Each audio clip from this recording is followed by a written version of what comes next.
Écoutez ce que le bien-aimé Paul dit.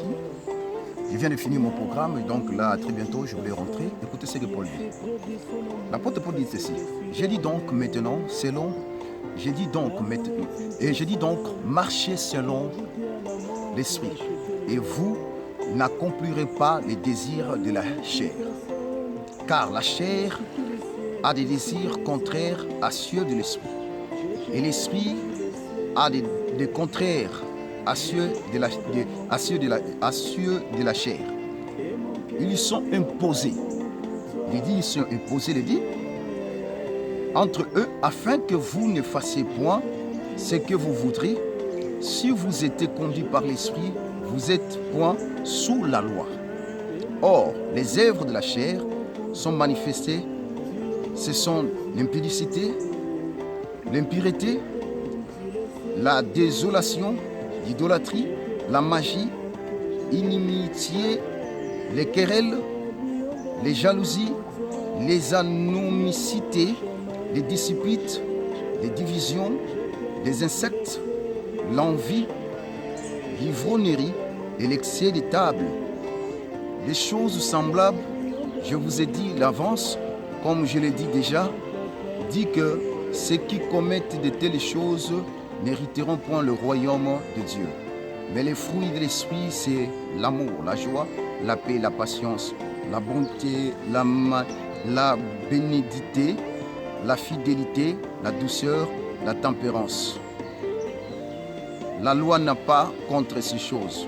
Ceux qui sont à Jésus-Christ ont crucifié la chair avec ses passions et ses désirs. Si nous vivons par l'Esprit, marchons aussi selon l'Esprit et ne cherchons pas une vaine gloire en nous provoquant les uns les autres et nous portons envie les uns les autres. Écoutez ce que Paul dit. L'apôtre Paul nous amène à comprendre ce mystère de la parole d'Élohim. Il nous amène à comprendre et à quitter la marche chrétienne dans la chair. Le premier peuple, leur marche était par rapport à la chair physique. Israël a marché avec le pied, mais nous marchons avec le cœur. Nous marchons avec le cœur de l'esprit. Donc l'Israël a marché avec le pied, mais nous marchons avec l'esprit. C'est là où Paul dit, il dit ceci. Il dit, j'ai dit donc, marchez selon l'esprit, et vous n'accomplirez pas les désirs de la chair.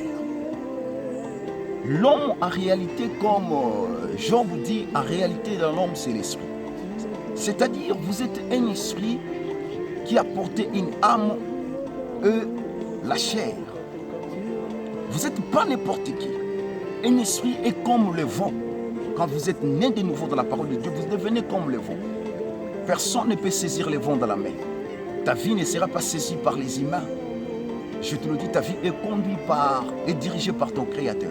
Et c'est là où Paul nous amène. Il dit, la chair et l'esprit, ils ont tellement les désirs et contraires. Voyez, tu veux manger chaque moment, tu veux toujours manger. Non, il y a des moments où il faut se priver aussi de la nourriture. Tu laisses un peu la nourriture. Chaque chose en son temps. L'apôtre Paul dit, c'est pour manger et boire. Nous sommes le plus malheureux de tous. Christ nous a pas appelés pour ça. Je vous l'ai dit. Il y a des moments où il faut laisser ta maison, ton luxure que tu aimes, ta bourgeoisie. Tu viens un peu chercher la face du Seigneur. L'apôtre Paul dit marcher selon l'esprit. Cette marche de l'esprit, c'est la marche de l'église. Israël a marché avec le pied physique, mais nous marchons notre marche spirituelle. Parce que Dieu a mis l'esprit pour être à contact avec le surnaturel. Avec le surnaturel. On ne peut pas être en contact avec le surnaturel dans la chair. Il faut tuer la chair avec ses désirs. Et c'est là où Paul dit ceci, des choses qui étaient pour moi de gain. Je les regardais comme de la boue pour le mystère du royaume. Et bien aimé dans le Seigneur, c'est le mystère de tous les âges, peuple Elohim. Tout ce que vous avez connu, il n'y a pas de mystère sur ça. Tout ce que vous avez pris même à l'école, il n'y a pas de mystère sur ça. Mais ça, c'est le mystère de tous les âges. C'est là est réservé juste pour les enfants. C'est le pain des enfants. C'est pourquoi je vous donne le pain des enfants. Dieu entend de tuer la chair au moment où tu m'écoutes. La chair n'a pas sa place dans le royaume des cieux. La chair, sa place, c'est ici.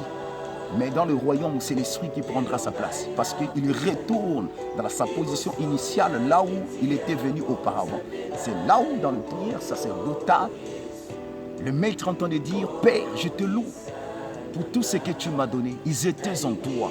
On était où? On était en esprit dans l'éternité avant que nous puissions venir sur la terre. On était chez lui. Donc, quand nous finirons notre mission sur la terre, nous allons retourner pour lui rendre compte.